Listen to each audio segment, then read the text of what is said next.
Take a roll call. 136, Kent Maggart here, Vince Frederick. Murray Smith is absent, Peter Perez. Aaron DeMarce. Here. We got 4 of the 5, we got a quorum, so we can have a meeting. And we've got comments from the public, and Mr. Anderson's just here to visit or watch. And I'm not gonna make a public comment. Consider an act on request for relief from specific charges by the district. Yes. Okay, we've got the consent agenda. Has everybody reviewed the minutes of the last meeting and everything under the consent agenda and was happy?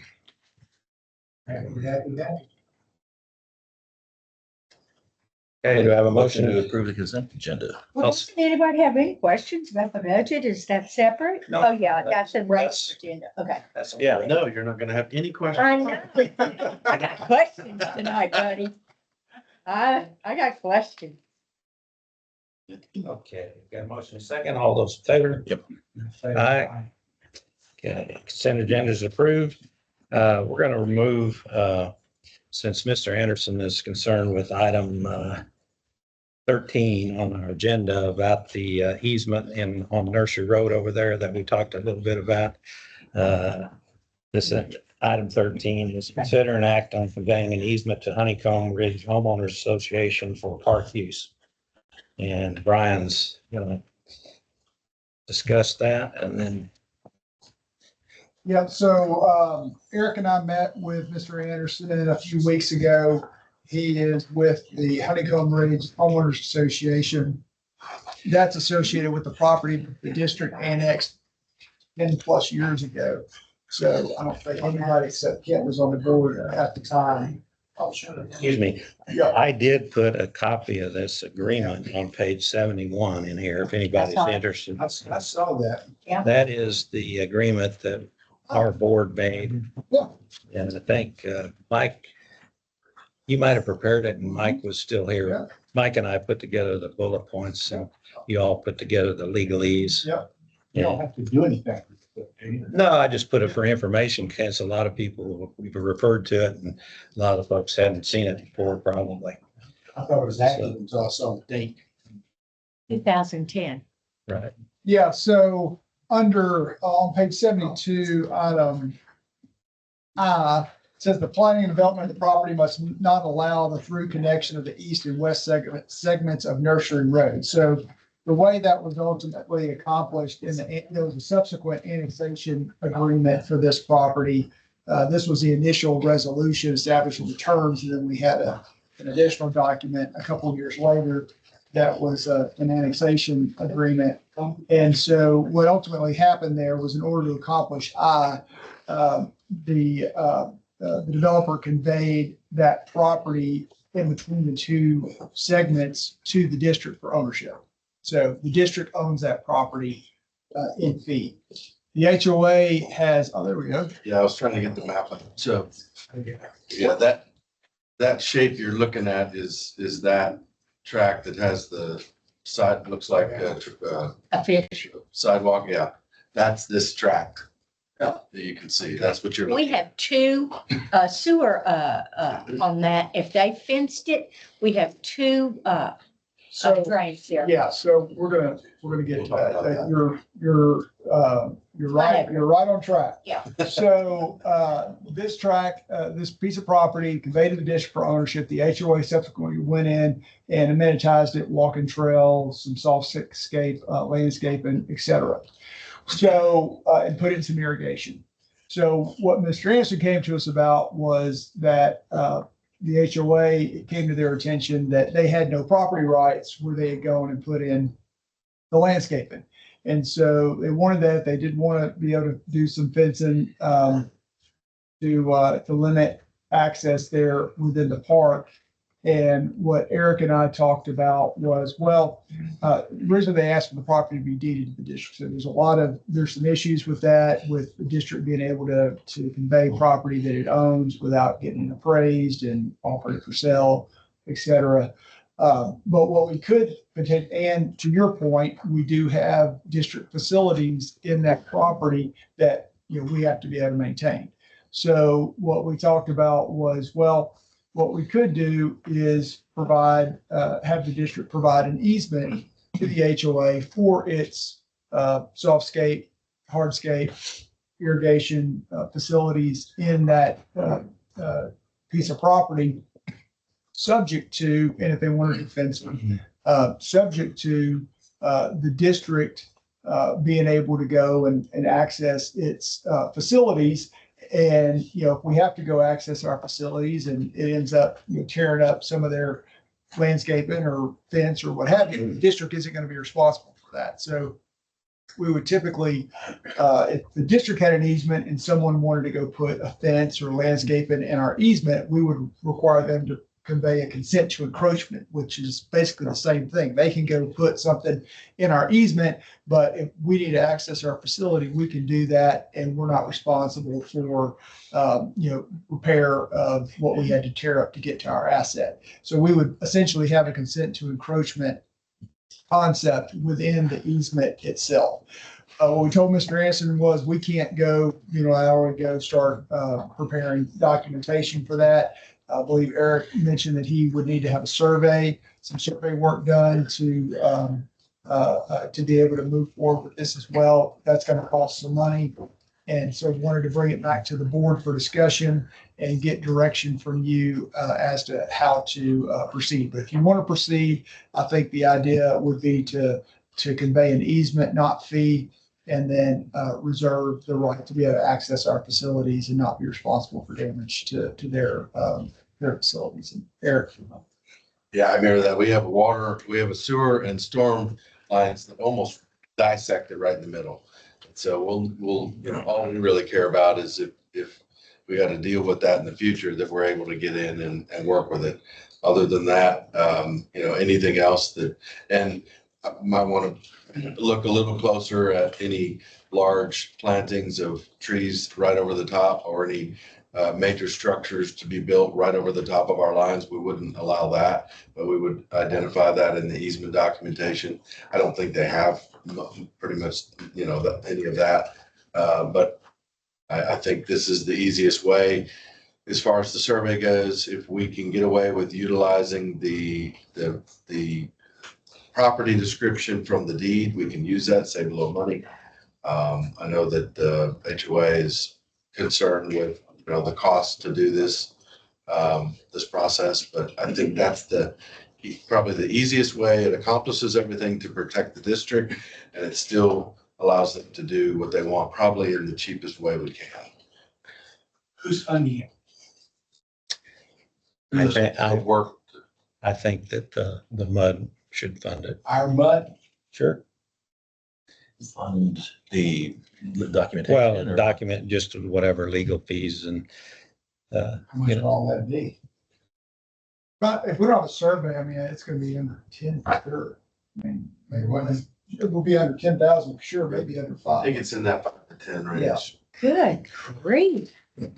What about the fence? Would they have to, what about the liability? That's what I was wondering about is what about a Yeah, liability?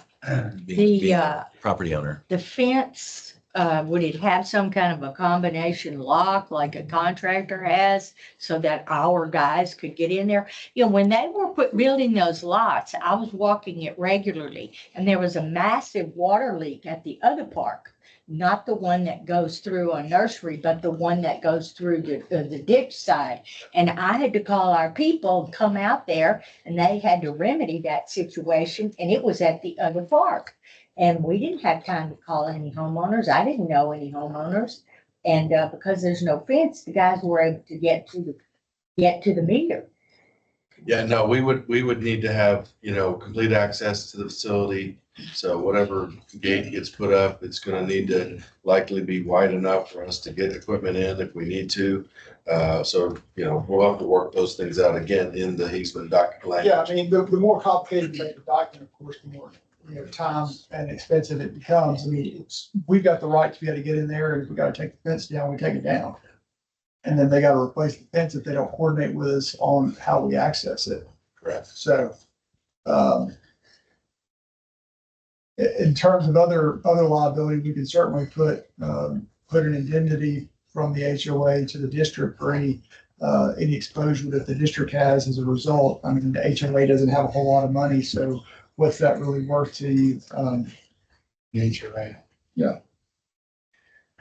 I really would like to table this decision until we talk about the budget and some of the other things that are staring down our face with a deficit. Mr. Anderson, this mud is in a deficit position, and we really need to look at these numbers really carefully. And I would like to table any decision at this meeting. I move that we table it. Anybody? Those in favor of aye? All those in favor? Aye. I'm opposed. I'm opposed. Okay. Now what do you do? There's no movement since It's tabled. Table. it's tabled. Thank you. I'd just like to point out one thing. And if you'll notice on J on this agreement, the very last thing, it says reimbursement will not be provided by the district for the cost of water, sewer, or drainage facilities within the property or necessary to connect to the district's existing system. And this was, I believe, the first tract that a developer wasn't reimbursed for his infrastructure. This was about a $350,000 savings to our MUD 36 directors. And basically, they had to include the cost of their infrastructure in their improvements, which resulted in considerably more expensive houses. And it saved us a lot of money. Also across the freeway or across the ditch over there in Grogan's Crest, neither one of those developments did we provide infrastructure reimbursement to the developer. So believe it or not, some of these old board members knew what they were doing. In fact, we ended up we're one of the first, I think, the first MUD that didn't reimburse for internal infrastructure. So essentially you got $350,000 there that we saved, and the quibble over $5,000 to repair an easement, I think is nitpicking. But I'm taking. anyway, I just want to point that out that this was originally put in the agreement. The developer wasn't too happy, to say the least, So that's why I sold. because they thought it was just a given that they were going to get reimbursed. Oh, sure. So we changed that policy in MUD 36. Not so much in the rest of the ones yet. But. So anyway, should we put it on the agenda? Or, We can leave it till we have. well, we can wait till Murray gets back. I mean, we're gonna go through the budget next too, and that was one of the Okay. notes I heard. We can put it on the agenda in the We'll future. put it on in the budget. If we need to. Okay. So that takes care of item 13, and we'll go back to review the district's draft fiscal year operating budget, and the rate structure and financial health of the district. Yes. So for this discussion, we will need 4 documents. First is the budget memo and the budget, which you have a copy of. Then I also want to turn your attention to this map and corresponding spreadsheet that is tied to it. We'll start with the budget and proposed budget. Budget memo just has some general information about how the budget comes together. Overall, the budget, proposed budget, we changed the format this year to make it a little bit more user-friendly as you're going through, identifying the items that have a plus or minus 10% change from last year's budget. And then you can read out beside to see some information about what has or hasn't changed with the reason. Before it was kind of on 2 pages, you kind of had to go back and forth. So I hope the format's a little easier to follow. On the front side, you just have your revenue and then your administrative expense going through. The items to really focus on are on the back. And before we jump into that, because some of those items are associated with this, turn your attention to this map. Look, can we talk about the front page first, or are No, we gonna? well, go ahead, whatever Okay, you want no, to, I always said you're already gonna switch to the back, so. go ahead if you. Okay, well, the first question I got, this administrative fee, it says at 7.8. What is that? 7.8 on the very first line. What's the 7.8? Connection. $7.80 per connection. For connection to admin fee. So that's everybody. Right. So For connection. back, I don't want to get into tax department issues, but back, That's not tax. That has nothing. where's the tax department on here? Well, it's not, Let's talk pages. it's Is that not in this budget. the That's blue? paid out of your tax fund or your debt service fund. So how do we know how much it is? Where- We. In your packet. Budget. That's it in the packet. Yeah. Yeah. No, the debt service. What page is that on, Lorraine? Oh, It's in the. Okay. It's gonna be at the budget top. packet. Not- Schedule B. Looks like that. It's not in the meeting. It's in the attachment, skinny attachment. Right here. Doesn't give you the rates. No, it's just the total and then the monthly. The rates, The rates It's are not in really a here. rate, it's a. No, I'm just interested in the fee, the tax department fee. Are everybody getting charged the same rate? Because, It's based on half parcels and half, SFB. value. but, anyway, back in my first go around here, it turned out that we had such a low tax rate that Pete thinks we all screwed up and would have us too low. It was costing us 10% of our total collection to collect it. We were, yeah.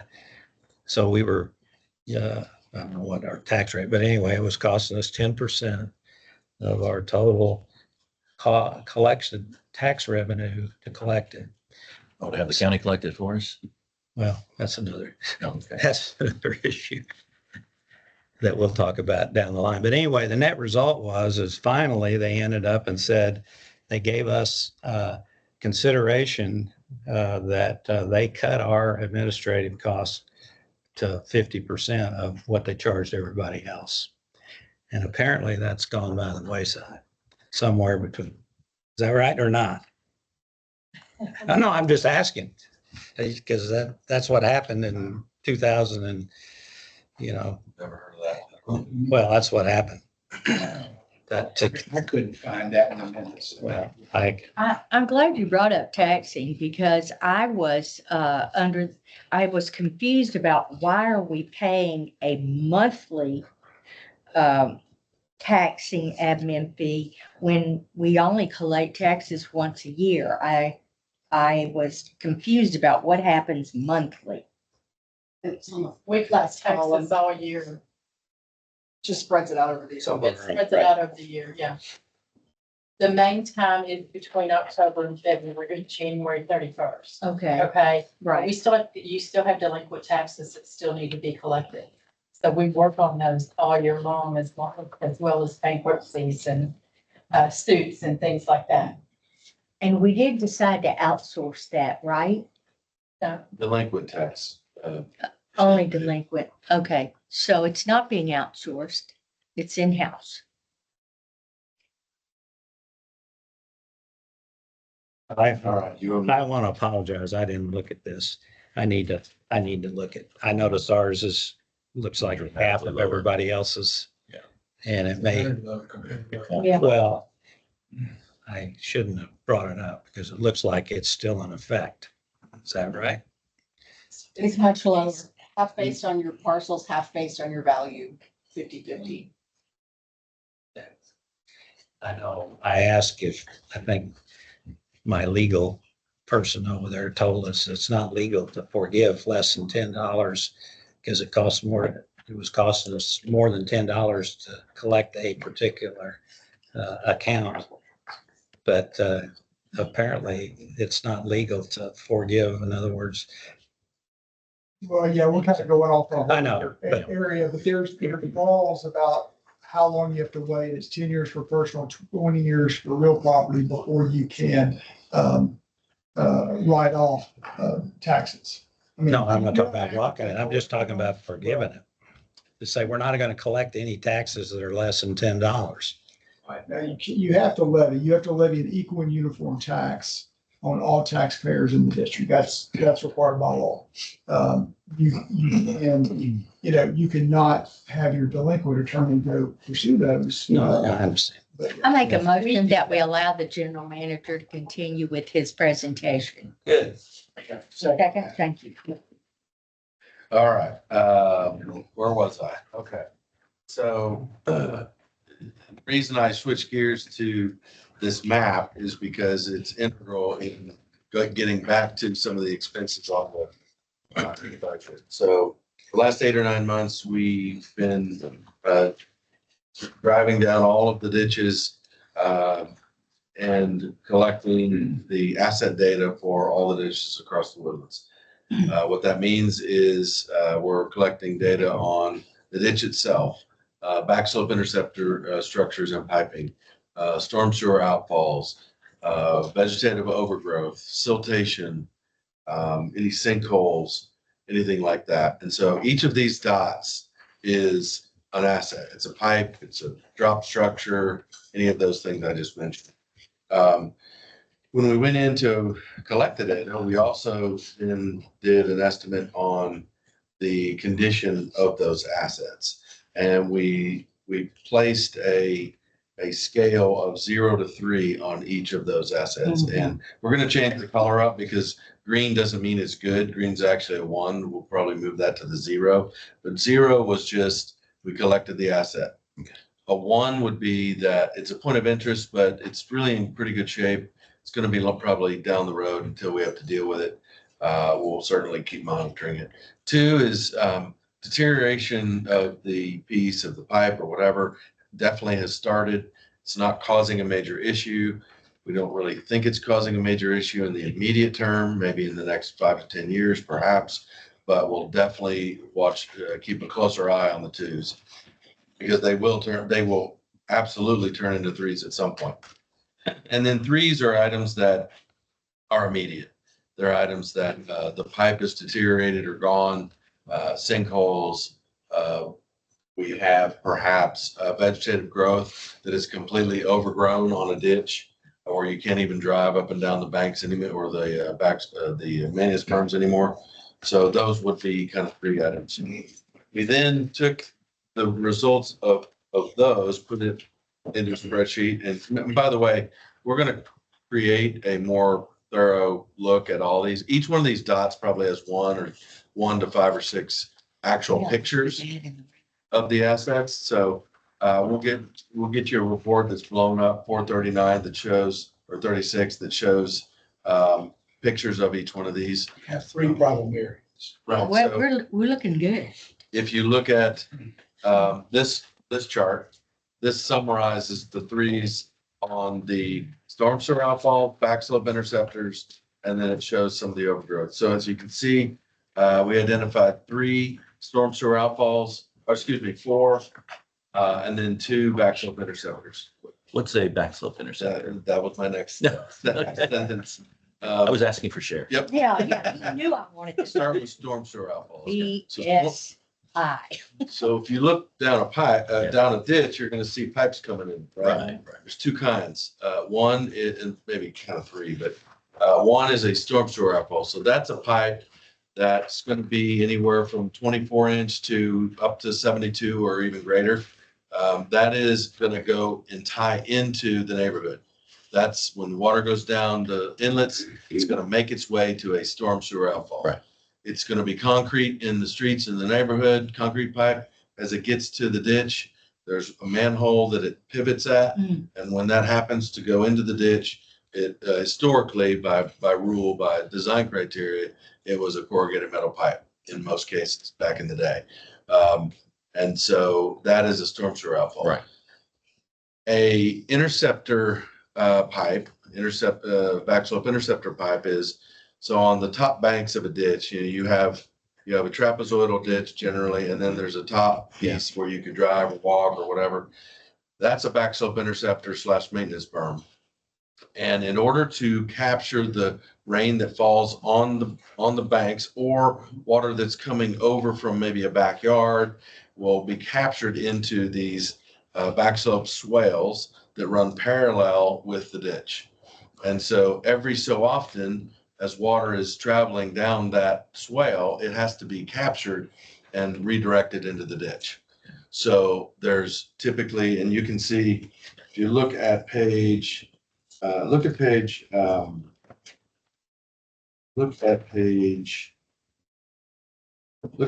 55. The middle of the page is a reconstruction of an interceptor Okay. structure. And so that's forming it up. You see, if you look at it, the big ditch is over to the right in the picture, Mhm. Yeah. but you're looking down, up and down that swale. So water would be coming up and down that swale and intersect into that structure. And then the pipe would take it out to the ditch that's immediately adjacent to it. So that's an interceptor structure and backslope interceptor piping. And the pipe, does it guide it to any other kind of a waterway? Or just to the ditch? Just to the ditch. Hmm, Usually interceptor piping is an 18 or a 24. mhm. In some cases, you have a storm sewer coming in and they have joined both an interceptor structure and the storm sewer pipe into one, and they'll put what's called an E inlet on the top. That's that square, above ground square looking structure Yeah. with holes on the side where water can get in. That a lot of times is a combo storm sewer / interceptor. And that goes to the waterway. It still goes to the, same thing. Yeah, it's those kind of act like manholes too, where you can turn the pipe down in that box down below. You can't see it above ground, but anyway. And I just then, might comment that we have an exceptional number for the size because the 9X3 ditch, which is the biggest and longest ditch in the Woodlands, is the one that separates essentially the Woodlands from everything east. We have probably a dozen interceptor, and half of them we've replaced since I've been around just because of old age. So we're unique in the fact that and Our that's, map only has 3 red dots. Yeah, I mean, I'm not seeing what you're saying. that's because we This replaced it. yeah, you, But this long, You know how this, green this, this is? this big ditch here. Hey. Yeah, Sharon, it was remediated. Sharon, you know why we have mostly green? We spent about $300,000 with this previous board that didn't seem to know what they were doing. We ended up and we spent over a period of years at $50,000 to $100,000 a year to basically get our ditches back to some semblance of the way they were designed. Good job. So that's why we have more green, and the other people got a lot of money in the bank, but they should have spent it on their drainage. That's like, that's here in the, yeah, that's Let's move on. editorial comment. editorial. I love your editorial. Okay. Um, All right. So those projects that I just noted are then translated over and put into your budget on the TAN area here in line item 5300.12 and Yeah. 5300.14.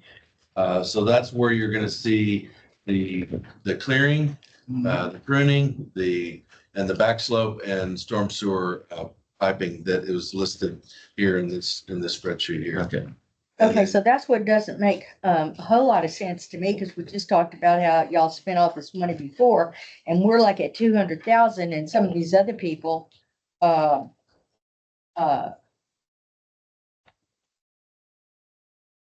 Okay, let's move on. Go ahead. Yep.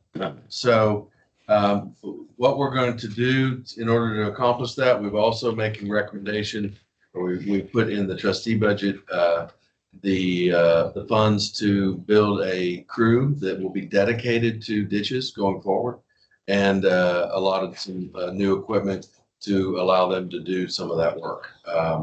And so with that, those crews won't be able to do some of the heavier lifting stuff, because we don't have, the equipment that we're proposing is not big, large excavator type equipment that will be needed for some of the bigger projects, particularly the bigger pipe projects. But we'll be able to use that crew to do a lot of work, while we'll utilize contractors to do some of the bigger work. And then ultimately, once we get through this year and get most of that work done, we'll be able to,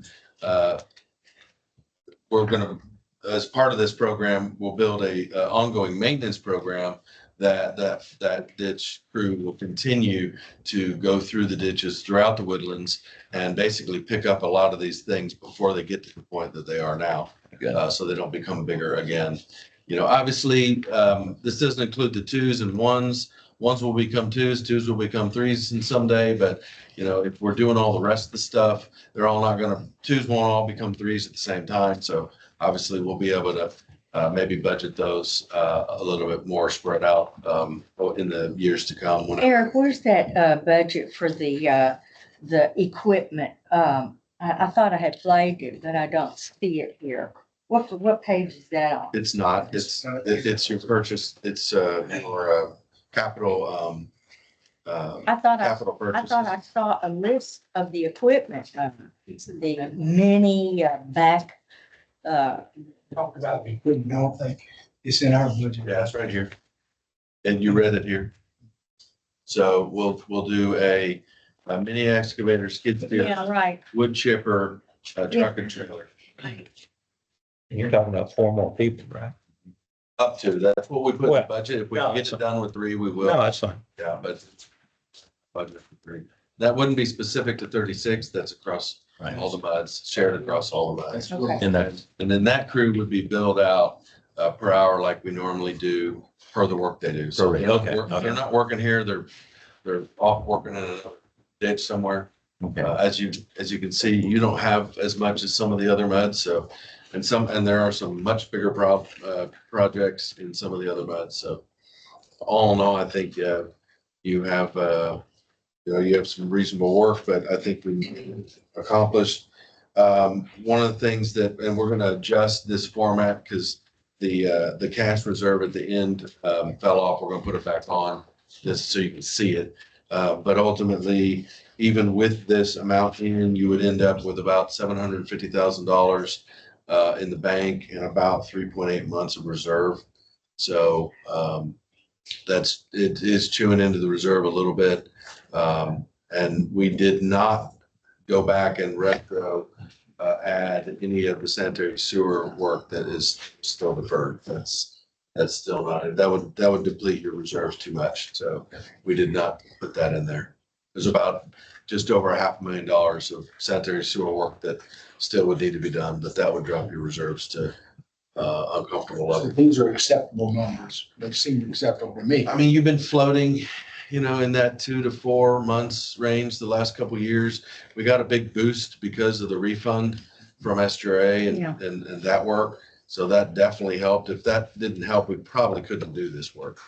I just have been blown away about why we owe $200,000 when we have already rehabbed a lot of our things. I mean, I'm not an accountant, but I can see glaring Well, numbers here. Look over here and see how new some of these areas are. So if things do break after a while.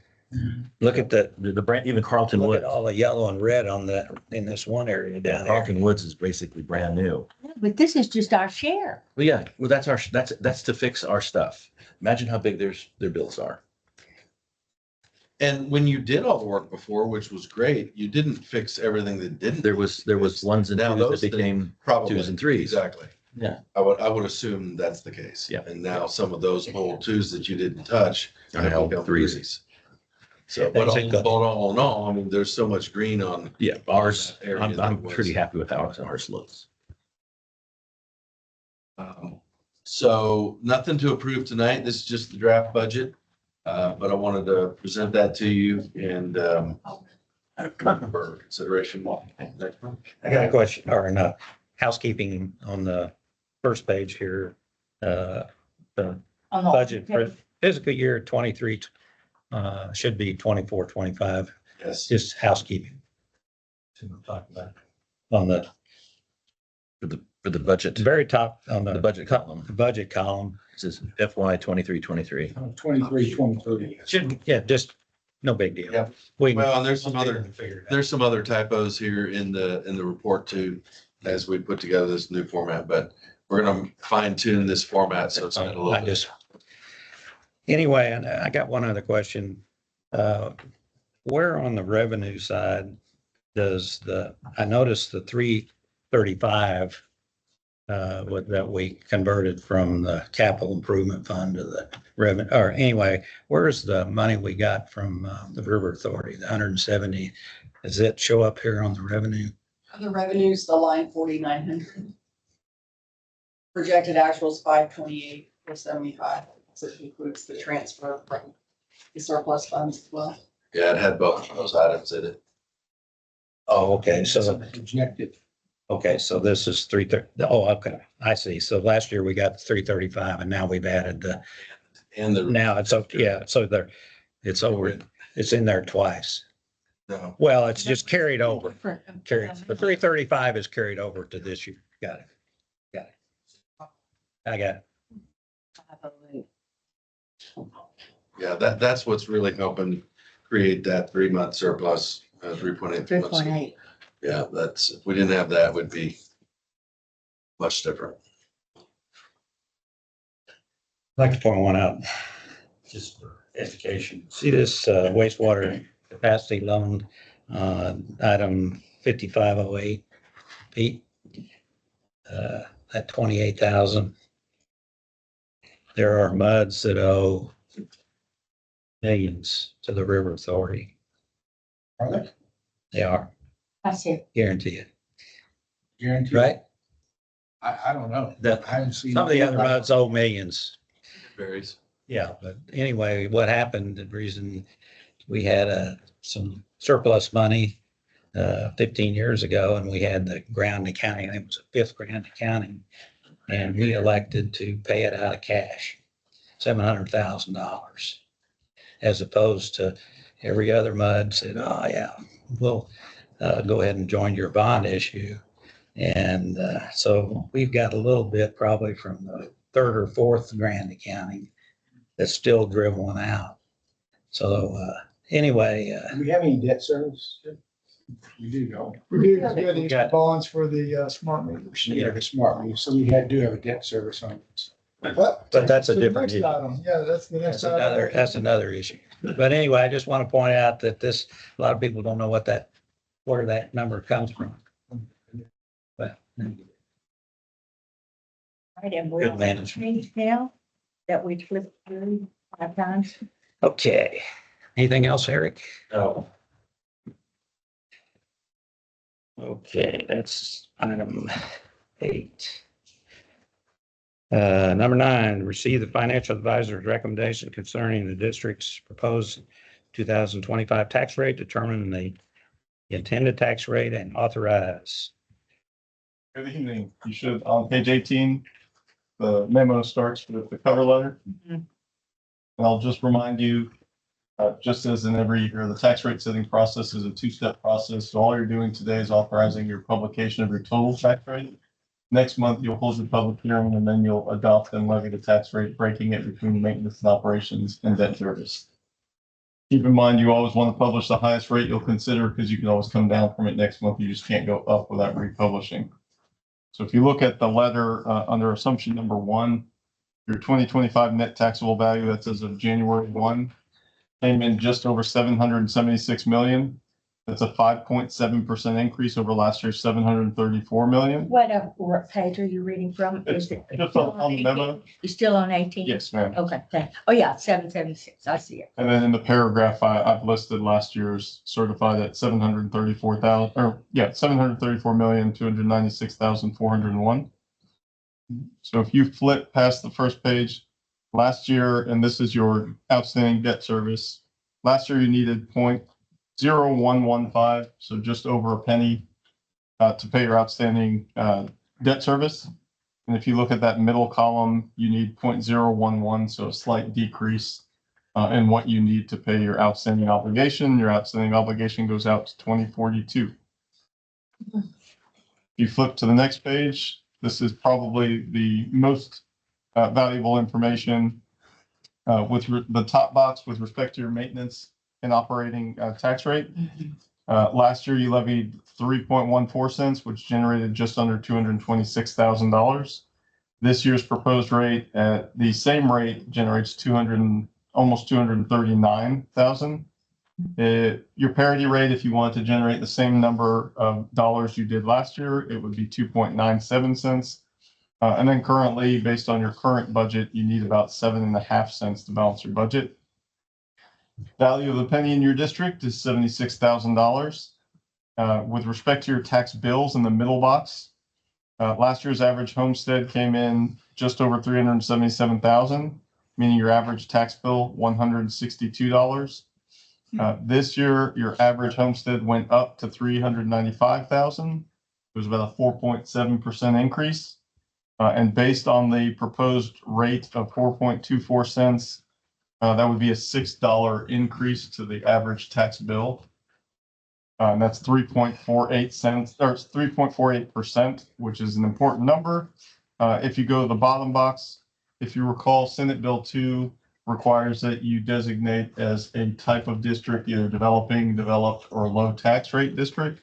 You are a developed district. So what that means is your average tax bill, if it goes over 3.5% increase, you'd be required to have a rollback election. So it's just that And close. so you're just under that. And that is merely because it's truncated. If you look at the second to bottom line, the total rate to avoid a rollback election is 0.042407. So you could go out 2 more decimal places if you chose just to capture that. But we kept it truncated because you had it truncated. And so all that means is if you were to go above the 3.5%, you'd go to a rollback election. If it were successful, it would roll it back to that bottom line, which would be the 0.031039. But we're not in that scenario right now, so it wouldn't be an issue. So I'm happy to answer any questions. Our recommendation would be to publish just under the 3.5%, which would be the 4.24 cents. Last year, you were at 4.29 cents. Perfect. You're recommending out of the point, the But proposed. you report somebody played with the numbers here. It's perfect.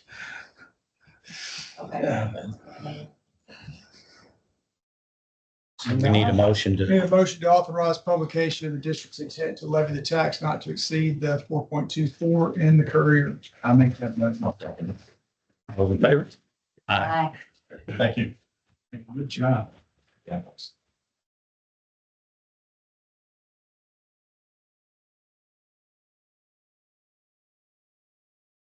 Just a kind of associated question. So in this document here, where we're looking at where the rates, where the rates are going down, what's the value of loss of revenue by reducing it by, let's see, no.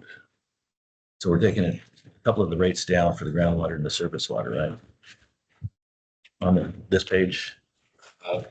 We don't control that. So that's just the rate you pay to the. That's- Oh, that's what we're paying, not what we're passing Correct. along? Okay, Well, we do pass it on, but the rates are going down. yeah, So it'll be less. It's not For revenue. residents. It's not revenue. We get. okay.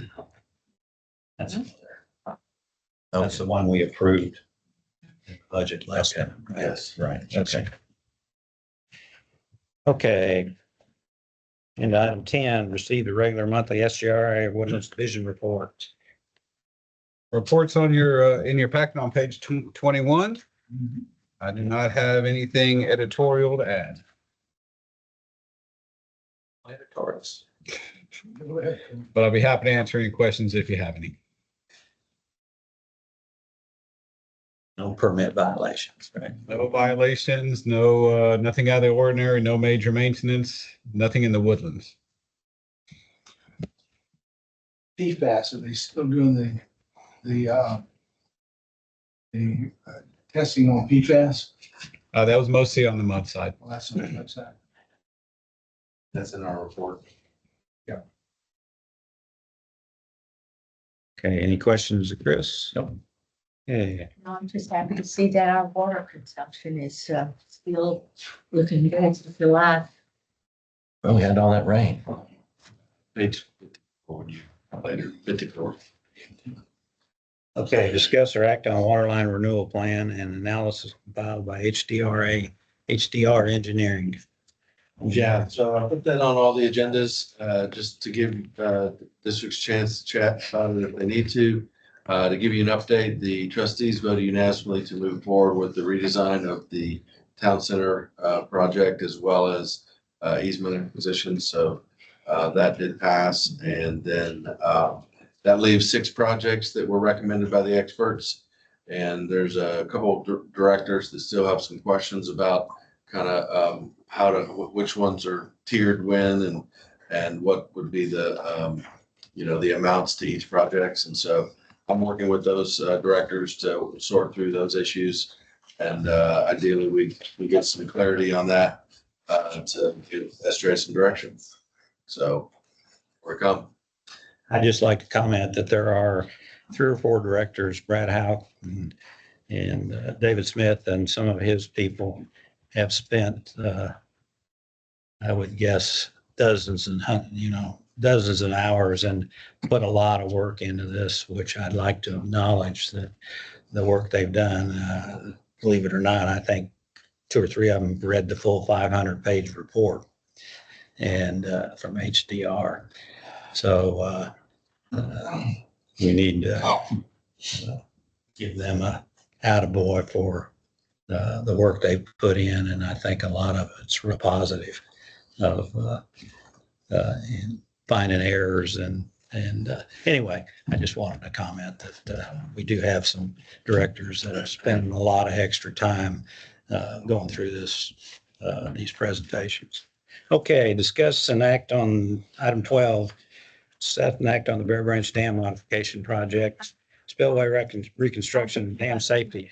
Go ahead. I definitely think I'm ready to move on, but I just had a question. I was reading all this, so, page 57. It was interesting to me. I was reading about the work orders, and since this is the budget time, it said that our team had processed 2,3075 work orders. I just wondered, how many did they really, how many did they really process? Yes. I have my phone on silent. This is bizarre. Amber alert.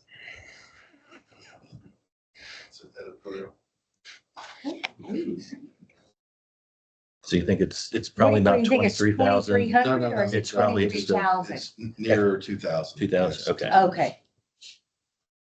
Maybe. 2,300 times 23,000.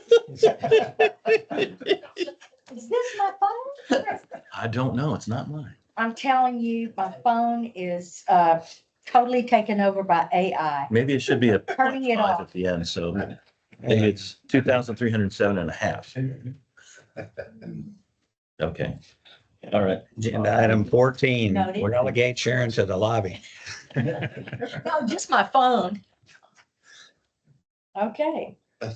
Yeah, I think Okay, back to, called for that one. Bear Branch. So, Yeah, Bear Branch, moving on.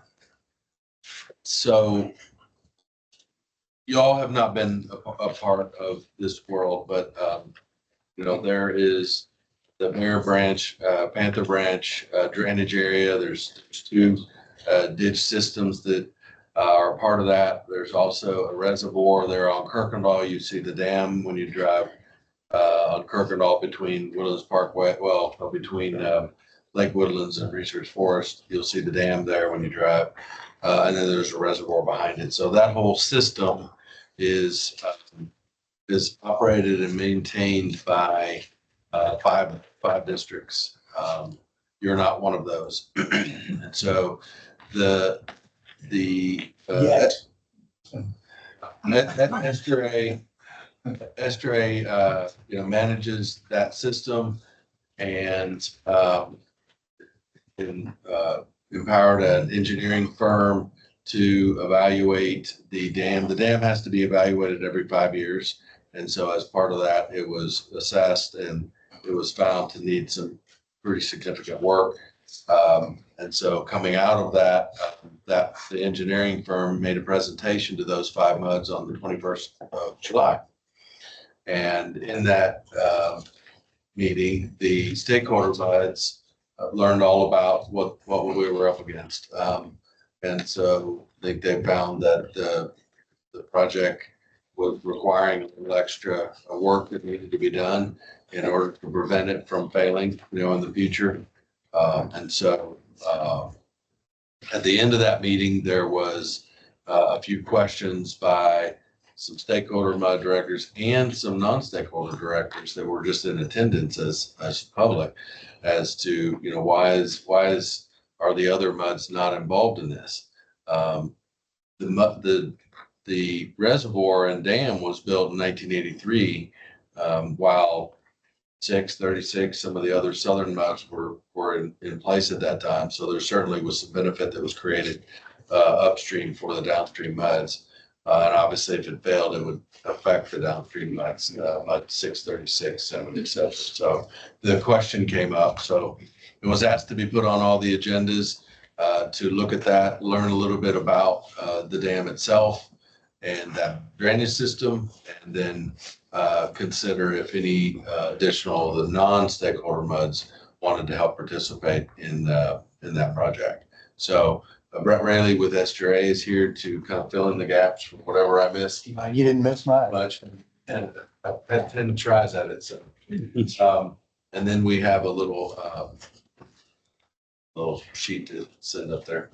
Do you have any kind of a map that shows what the impact, how far the impact would go? The reason I'm saying that, Brett, is that I was very involved with remodeling of some of the houses in Houston when they weren't affected by Hurricane Harvey. But then when they opened the dam, it flooded the bayou and they had 2 feet of water in their houses, separate from the storm. So I am concerned, since that dam, we're the downstream people here.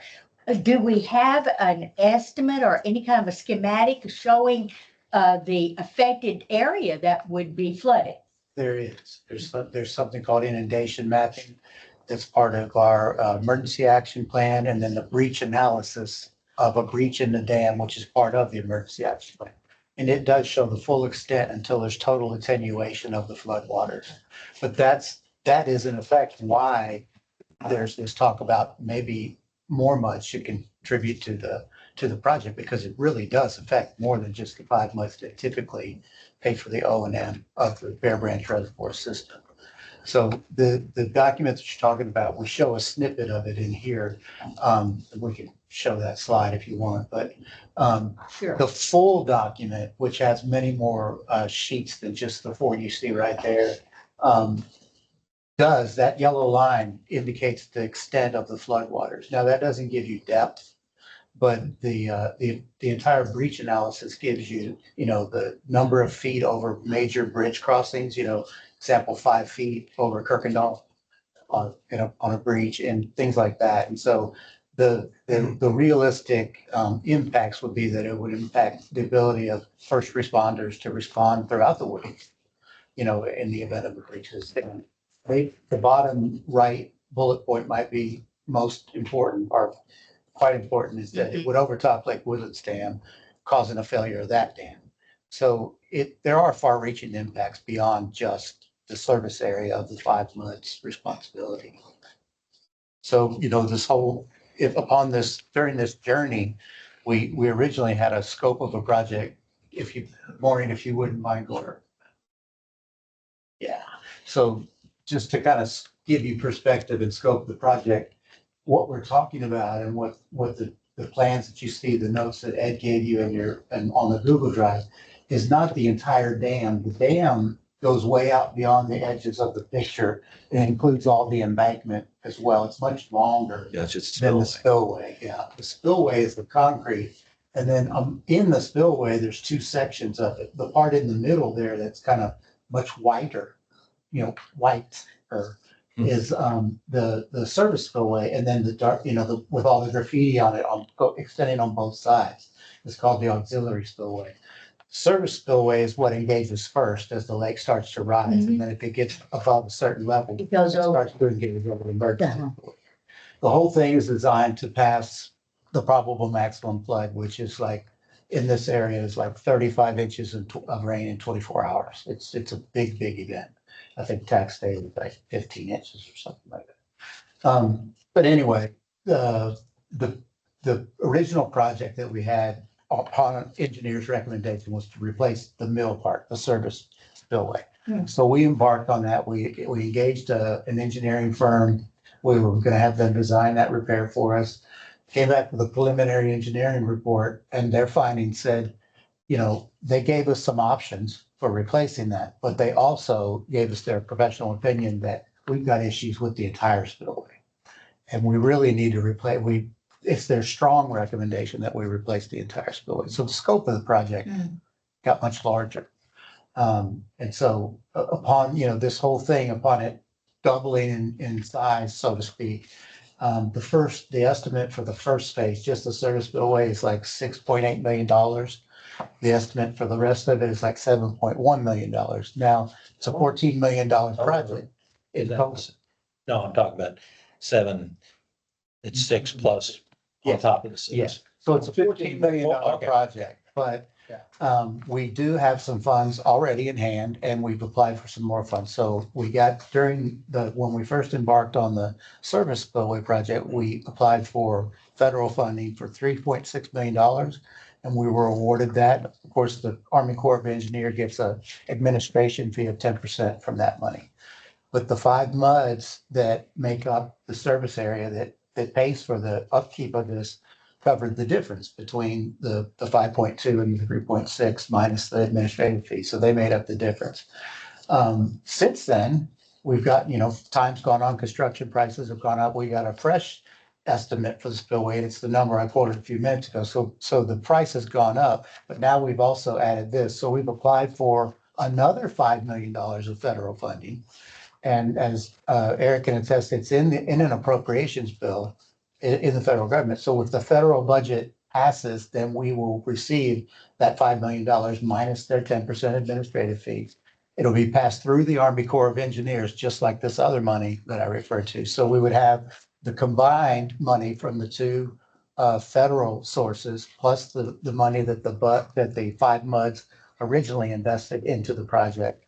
And so we just need to make up the difference. So there's $4.8 million that's short. If we receive all the funding and use the funding that we've already shared, there's $4.8 million we're lacking to complete the $14 million project. How do you all feel? Excuse me. What do you believe about the replacement of the whole spillway? And what do the other 5 muds think about the replacement of the whole spillway? How much degradation is there? We have to go on the recommendation of the engineering each by the firm, which is, by the way, a very reputable firm that specializes in concrete hydraulic structures like this. But it's they use terms like very concerning, dam safety issues. They suggest that we immediately embark upon a plan to remedy it. So, I mean, it needs to be done. And I think everybody recognizes that. On July 21st, we brought the 5 muds together. And as Eric said, there were a few members from muds that aren't part of the 5 And it was a very compelling argument that the engineers gave. They went through their reasoning, the data that they looked at, how they came to the conclusion, many of the design flaws in the original design of the dam, slab thickness, substructure, the rebar reinforcing the construction, the design of the construction joints. There's lots of design flaws, aggregates, material that they used in some of the sub drains that drain water beneath the spillway. And It's about adjacent to the 39 spillway. years old. It was in 1983. So it's a compelling, I mean, I don't feel like there's any doubt that the dam, or the spillway, I should say, has issues that need to be addressed. Yeah, my house is 40. Well, initially, when I was thinking about this, I just wanted to air my thoughts. You know, obviously, we're 300,000 in the hole, and I immediately thought, oh, well, I don't want to be part of this. But the more I thought about how I was involved with people in Houston after the mitigation had to begin with the dam being opened. I mean, I recommended those people tear the house down. I said, there's no way you're going to be able to determine whether you have mold in this house or not, and you could get brain tumors. So we're going to just have to take the house down and just realize you'll have one of the newer houses in town and you'll be able to sell it for more than anybody else. Well, they swallowed that pill and said that makes sense, and they tore the house down. I would certainly hate for that to happen to me. And all I can say is I have no recommendation, but I think we're all affected and we should chip in somehow. If we can find money to dig ditches and clear the weeds, we ought to be able to chip in something to help with this dam mitigation and rebuilding. And I don't know what that number is, but It's 211,250. that's what they're recommending. I'm not suggesting we participate to that level. Yeah. I'm saying just give them something. And because, it's like, Yeah. no, it's like whenever everybody else, it's like when everybody else wanted to do videotaping and 36 said no, and I thought, God, I'm the only one. We're the only one. We look like $211,000. well, I'm not suggesting that we do. It works 211. out to $104 per SFDU. Well, let's think about it and come up with another number. I Sharon? don't care if it's 50,000. Finished? Yes, sir. Okay. Well, let me explain to you about Mud 36. Mud 36 is a square mile, and what happens down there has no effect. We're not in their watershed. I don't care how much it rains. We're never going to be in their watershed. Never. We're all, we go from Lake Woodland or Woodlands Parkway, Grogan's Mill, and to the 9X3 ditch.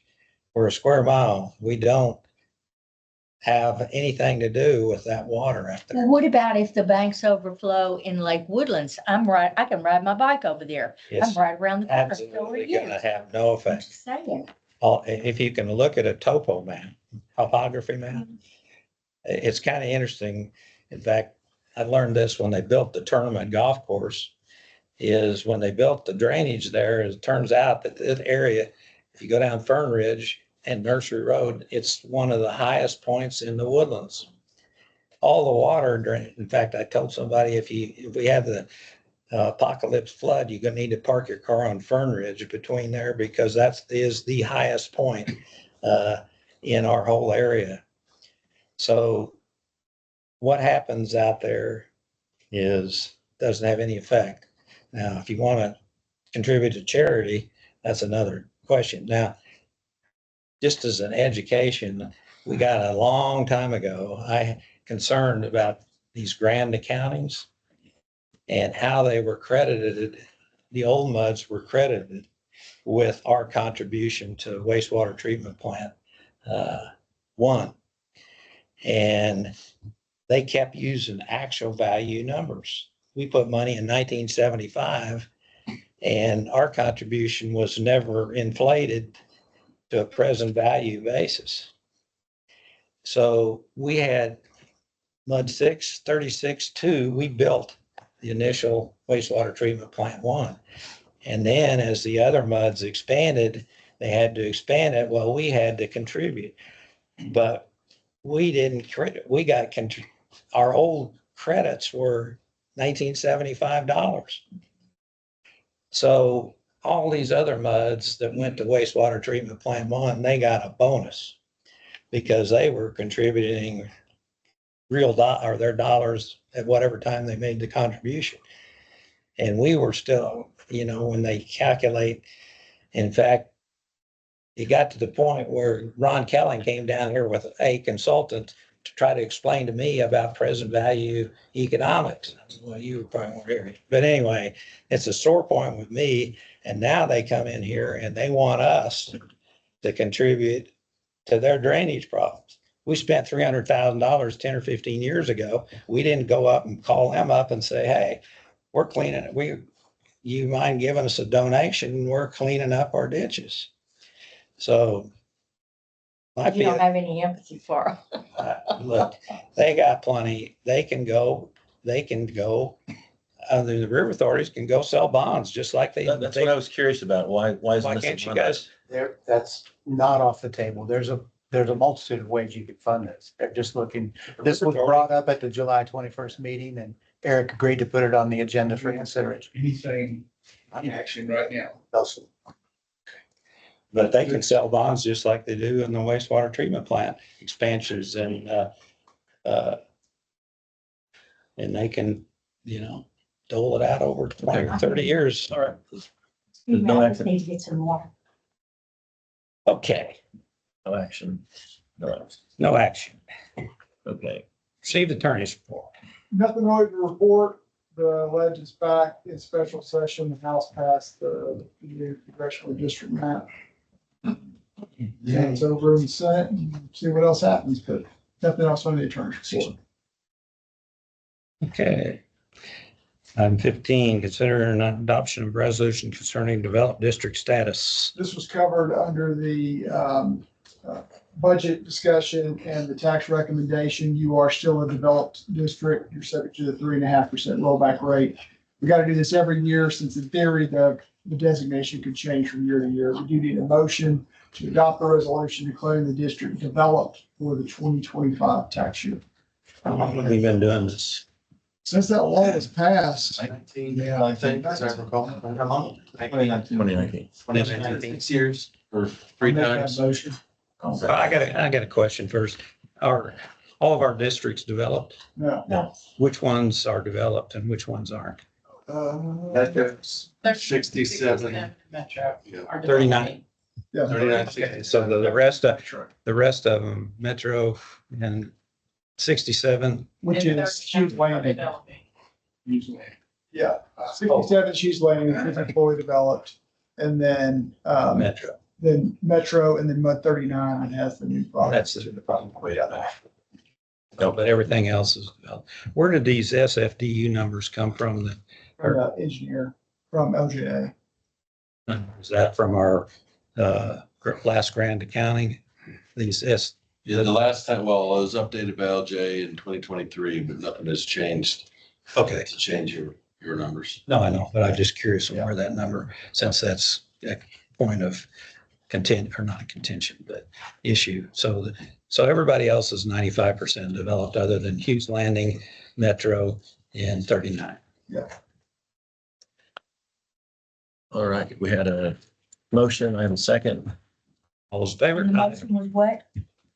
To to approve the designation of a 95% developed district. Oh, just.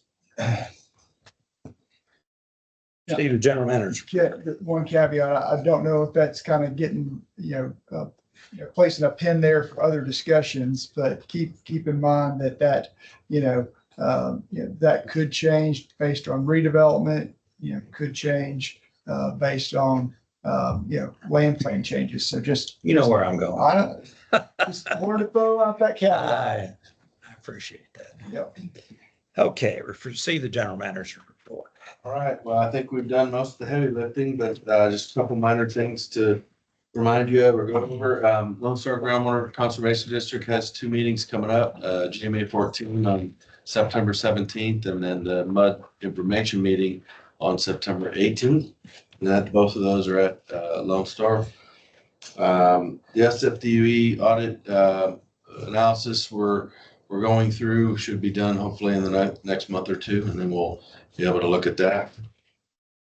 The township put a agenda item on their agenda to talk about mobility as it relates to major flood events. I think as a result of the Kerrville flooding things. And so they've asked me to go and speak on, what risks we have. And particularly, we have an issue on research force that several of us are dealing with. So I'll talk about that and a little bit on the dam as well, I think. And with that, all I had. I'll point out one thing is, you might have seen in the paper that this lawsuit got settled with Conroe and the SJRA. And the way I read the news article, and you may expand on this, they're going to go ahead and pay the escrow fee, right? Of 24 million that they had. It's 18.8, and as per the settlement, it can either go to bond defeasance or the R&R fund. Okay. So, But- and also, it has the city of Conroe increasing flow to 4 billion a year, which will create an additional 4-cent drop in the fee that just dropped 5 cents last month. So that will be dropping 5 cents. So it'll be 9-cent drop. And then just depending on what they do with bond defeasance, that could have more drop, or depending on what they do with that. No, but I thought that's the GRP committee's decision on what to do with the 18 million. But we'll find out on Monday at the GRP meeting. No, but I mean, surely then I got to make a decision. You're gonna come back to the trustees and ask, do we want to do bond defeasance? To me, that's a gift to Conroe. You're giving part of their money back to them if you're going to pay off the bonds. Whereas if we get where I'm going here is they got 19 million, and I calculated if using 24, but we could get, I'm talking about MUD, a $300,000 payment. That's how That's much. not an option. There's no option for a rebate. So It's that just R&R or bond defeasance. that's in the agreement. That's it. Yes, that's the only two options. Ed said in the earlier meeting, that same question came up. Ed said that was a requirement of Conroe as part of the settlement. Yeah. There's no money coming back. Okay, well, that's why. So that's part of the I never read that. So that's part of the That's settlement. what he said at the,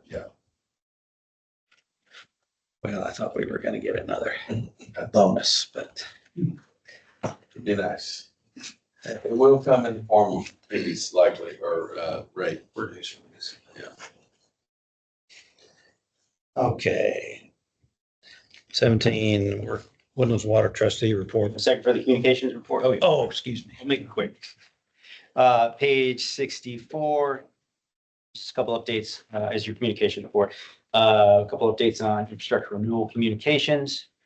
We're gonna have a GIS based interactive map up and running on that renewal site soon, probably before we meet next. And we'll also have a renewal video coming out. With the number of folks being interviewed as part of that and talking about the importance of renewal to the community. So you'll be seeing that in a lot of places here soon. Community working group meeting for the 6th time. We're targeting September 10 if we can make that date work. If not, shortly after. HDR is going to be there to give synopsis of that water line assessment to that group. If you want to see the live presentation that Schnabel Engineering provided, the 5 muds on July 20th over Bear Branch Dam, you can see that recording on our YouTube channel. You can QR it right here too. And then you'll see a couple pages later, 67, we got an outreach calendar that started to fill in. And I'm going to be out at the farmer's market this weekend. And one last thing, if you haven't seen it yet, SJRA's got a really cool series of videos out now, interviews with 60 different individuals, all surrounding their 50th anniversary of the Woodlands Division. And so you can find those videos on their YouTube channel, on their Facebook feed. We're sharing it on our feed. I encourage you to check it out. Some really insightful, interesting talks there, including Eric's. So, thank you. See the water, Those water trustees. I just want to point out that, well, I mentioned some of the other directors put a lot of time in this water line rehab project.